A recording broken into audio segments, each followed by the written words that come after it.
Break के बाद एक बार फिर आपका स्वागत है और घंटी बजाओ के इस हिस्से में बात करेंगे नेता पुत्र की बदचलनी को दुनिया के सामने उजागर करने वाली चंडीगढ़ की बहादुर बेटी वर्णिका कुंडू की।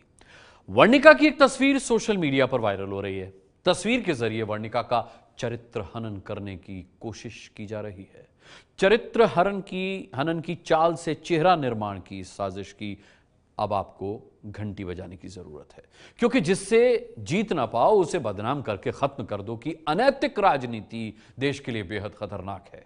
देखिए कैसे एक पुरानी फोटो भी चीरहरण से दाग छोड़ाने की राजनीति में काम की साबित होती है।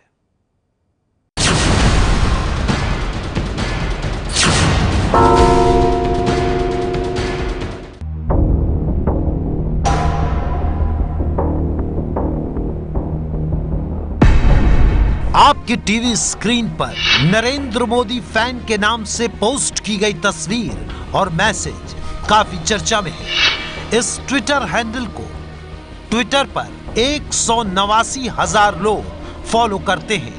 इस हैंडल पर ज्यादातर पोस्ट बीजेपी और एनडीए सरकार के समर्थन में की जाती हैं। इसे प्रधानमंत्री नरेंद्र मोदी की व्यक्तिगत वेबसाइट और मोबाइल ऐप फॉलो करते हैं।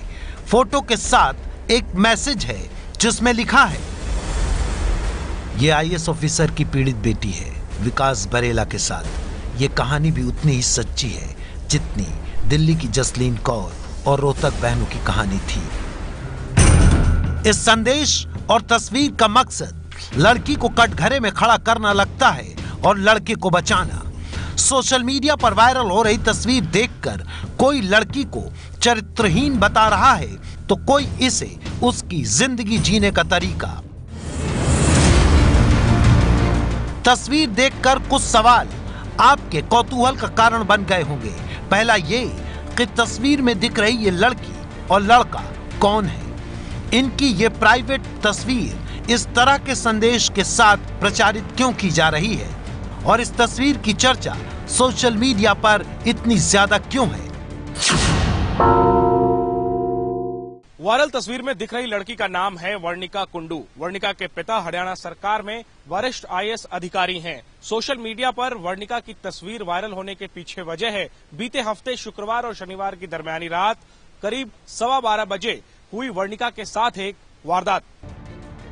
वर्णिका की तस्वीर सोशल मीडिया पर क्यों वायरल हो रही है, ये जानने के लिए आपको शनिवार की रात वर्णिका के साथ क्या हुआ ये समझना जरूरी है।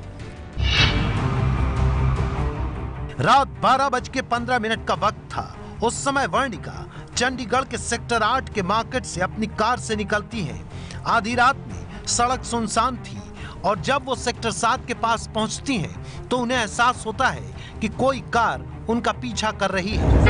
वर्णिका बचने के लिए तेजी से कार चलाते हुए सेक्टर 26 पहुंच जाती है। सेक्टर 8 के मार्केट और सेक्टर 26 के बीच की दूरी करीब 6 किलोमीटर है और इस पूरे रास्ते में कार सवार दोनों लड़के उसकी कार को ठोकर मारते रहे। पुलिस से संपर्क होने के बाद वर्णिका तेजी से आगे बढ़ने लगी, लेकिन एक रेड लाइट पर उन्हें मजबूरन रुकना पड़ा। वहां पर एक लड़का अपनी कार से निकलकर उनकी कार के पास चला आया और फिर वो कार के दरवाजे को खोलने की कोशिश करने लगा।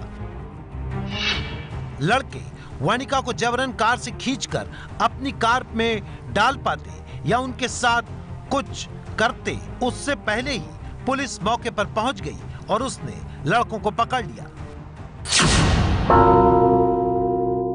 मामले के तूल पकड़ने के पीछे वजह है वो लड़का जो घटना वाली रात वर्णिका की गाड़ी का पीछा कर रहा था। वो लड़का हरियाणा बीजेपी के अध्यक्ष सुभाष बराला का बेटा विकास बराला था और उसके साथ था उसका दोस्त आशीष। पुलिस दोनों लड़कों को गिरफ्तार कर थाने ले तो आई, लेकिन जल्द ही दोनों लड़कों को जमानत भी मिल गई।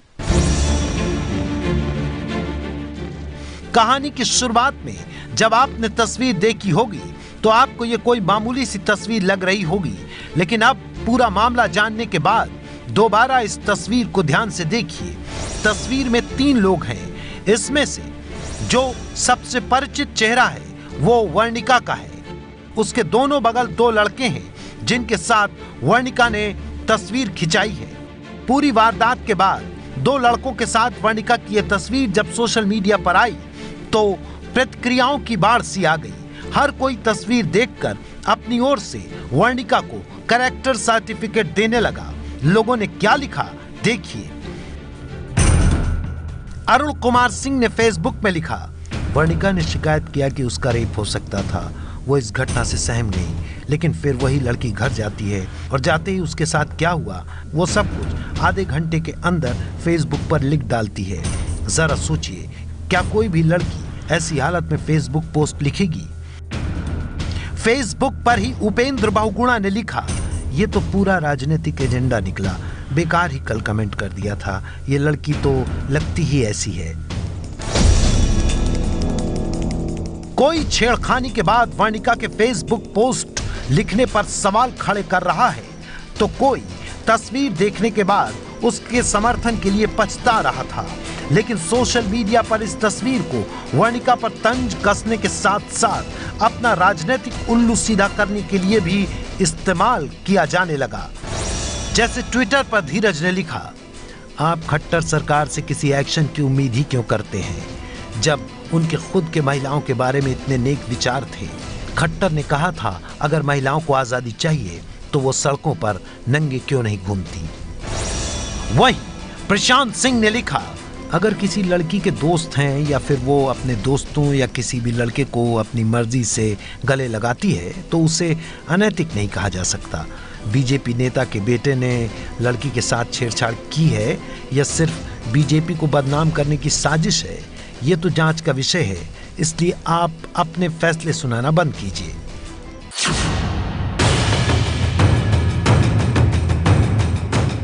वर्णिका की इस तस्वीर को लेकर लोगों की प्रतिक्रियाओं को देखने के बाद दो बातें साफ तौर पर कही जा रही थी। एक, ऐसे लोग हैं जो तस्वीर को सच मान चुके हैं और उन्हें लग रहा है तस्वीर में वर्णिका हरियाणा के बीजेपी अध्यक्ष के बेटे आरोपी विकास बराला के साथ है और वो दोनों एक दूसरे को पहले से जानते थे। दूसरे ऐसे किस्म के लोग हैं जिन्हें ये तो नहीं पता कि वर्णिका के साथ तस्वीर में दिख रहा लड़का आरोपी विकास बराला है या नहीं, लेकिन वर्णिका लड़कों के नजदीक खड़ी है तो उसका चरित्र ही खराब है। वर्णिका किन के साथ उठती हैं, बैठती हैं या क्या करती हैं, ये उनका व्यक्तिगत मामला है, इसलिए उस पर कुछ भी कहना गलत होगा। लेकिन तस्वीर में दिख रहा लड़का इस वारदात का आरोपी विकास बराला है या नहीं, इसकी पड़ताल हम जरूर करेंगे, क्योंकि वारदात के बाद वर्णिका की दो लड़कों के साथ तस्वीर में से एक लड़के को आरोपी विकास बराला बताकर लोग ये साबित करने की कोशिश कर रहे हैं कि वर्णिका और विकास पूर्व परिचित हैं, इसलिए जो वारदात हुई उसे गंभीरता से न लिया जाए या फिर वर्णिका का चरित्र ठीक नहीं है। ऐसे में देश को इस तस्वीर का सच जरूर जानना चाहिए, क्योंकि ये किसी महिला की डिग्निटी का सवाल है।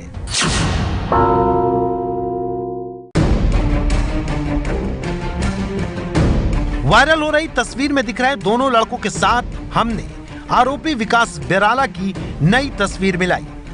हमने बारी बारी से तस्वीर में दिखाए गए दोनों लड़कों से इस नई तस्वीर के चेहरे को मिलाया। हमें दोनों तस्वीरों में कोई समानता नहीं लगी, लेकिन हो सकता है कि तस्वीर पुरानी हो और उस वक्त आरोपी विकास बराला की दाढ़ी मूंछ न हो या वो अब से बहुत अलग दिखते रहे हो। इसलिए तस्वीर की पुष्टि करने के लिए हम वर्णिका के पास पहुंचे, क्योंकि सवाल तो यह भी था कि तस्वीर में दिख रही लड़की वर्णिका है या नहीं। तस्वीर देखते ही वर्णिका ने हमको बताया कि इस तस्वीर में वर्णिका मौजूद है, लेकिन आगे उन्होंने क्या कहा ये आप खुद सुनिए। पहली बात तो ये फोटो काफी पुरानी है, काफी साल पुरानी है, और इसमें जो दो लोग हैं वो मेरे बहुत अच्छे दोस्त हैं, और जिसको वो उस लड़के का नाम दे रहे हैं वो कोई और है, वो यहाँ का है, वो इस एरिया का है भी नहीं। मैं और ऑब्वियसली डिटेल्स नहीं दूंगी, लेकिन वो इस एरिया का है भी नहीं। दावा यह भी किया जा रहा है कि हरियाणा बीजेपी अध्यक्ष का बेटा आरोपी विकास बराला और वर्णिका पहले से एक दूसरे को जानते थे। इस पर वर्णिका का क्या कहना है वो भी सुनिए। देखिए, पहली बात तो मैंने इन लड़कों को पहली बार जिंदगी में तब देखा है जब इन्होंने अपनी गाड़ी मेरी गाड़ी के साथ लगाई 7 सेक्टर में। दूसरी बात, मुझे भी ये समझ नहीं आता कि सारे पूछते हैं आप इन्हें जानते थे। अगर मुझे कोई जानने वाला होता तो वो ऐसी चीज थोड़ी करता। मुझे नहीं पता ये कौन है, मुझे अगली सुबह तक ये नहीं पता था कि इनके क्या इन्फ्लुएंशियल फैमिली है, क्या रिलेशनशिप है। तो मतलब मेरे को सिर्फ उसी दिन ये लड़के मिले हैं।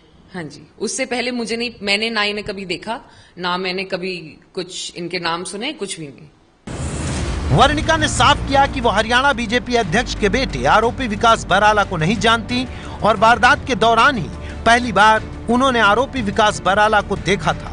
यानी साफ है कि तस्वीर में वर्णिका के साथ दिखाए जा रहे लड़कों में आरोपी विकास बराला नहीं है। तस्वीर में वर्णिका के साथ दिखाए गए लड़के उनके दोस्त हैं और तस्वीर काफी पुरानी है, लेकिन इस तस्वीर का मौजूदा वारदात से कोई लेना देना नहीं है। और तस्वीर में वर्णिका के साथ विकास बराला को दिखाकर वर्णिका के चरित्र पर सवाल उठाना गलत है। इसलिए तस्वीर में जब विकास बराला है ही नहीं, तो हमारी पड़ताल में नेता पुत्र को बचाने के लिए चंडीगढ़ की बहादुर बेटी को बदनाम करने वाली तस्वीर झूठी साबित हुई है।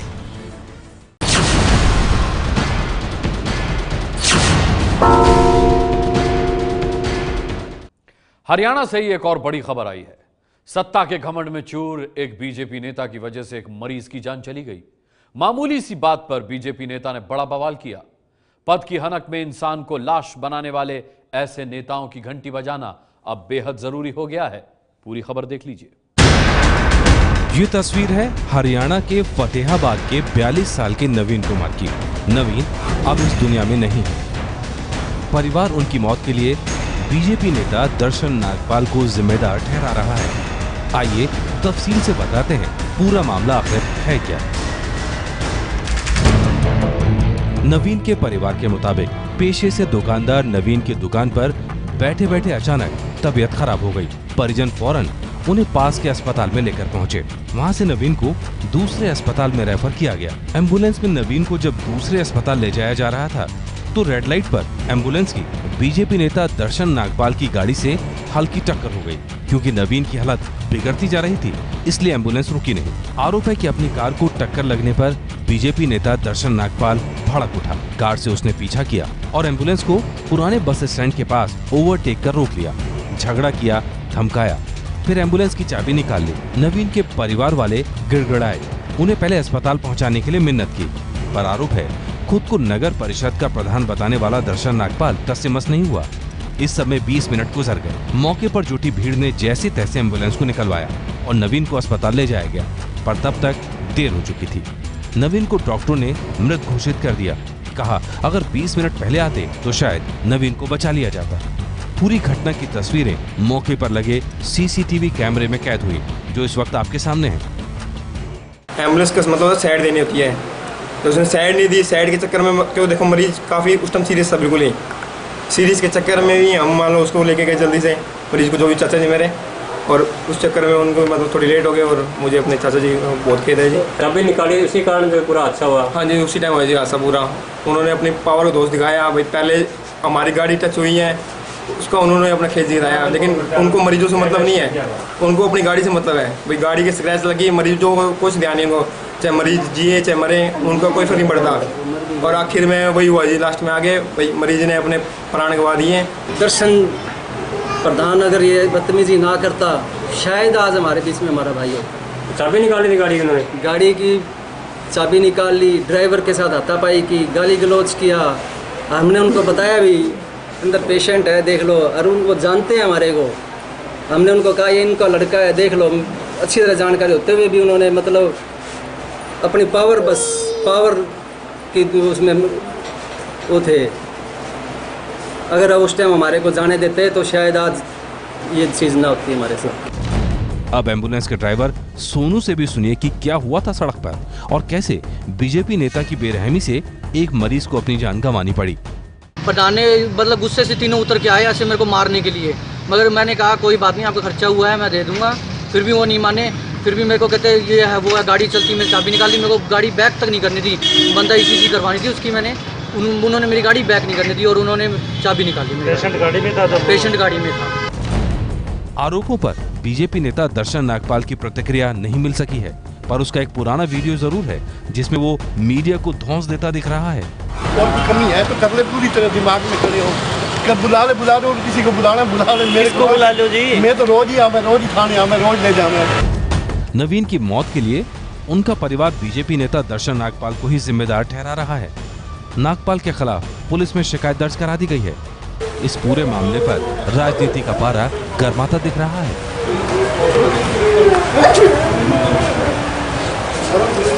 जिस प्रकार से भाजपा के वो नेता सत्ता के नशे में चूर हो दुर्व्यवहार करते हैं और उस देरी के कारण एम्बुलेंस में उस मरीज की मौत हो जाती है। अब सवाल ये है कि क्या सत्ता का अहंकार भाजपाइयों के सर चढ़कर इस प्रकार से बोल रहा है कि ना जान की कीमत है ना बेटी के सम्मान की कीमत। अगर यही है तो फिर अर्श से फर्श तक का समय तय करने में बहुत देरी नहीं लगेगी। ये है एबीपी न्यूज, आपको रखे आगे।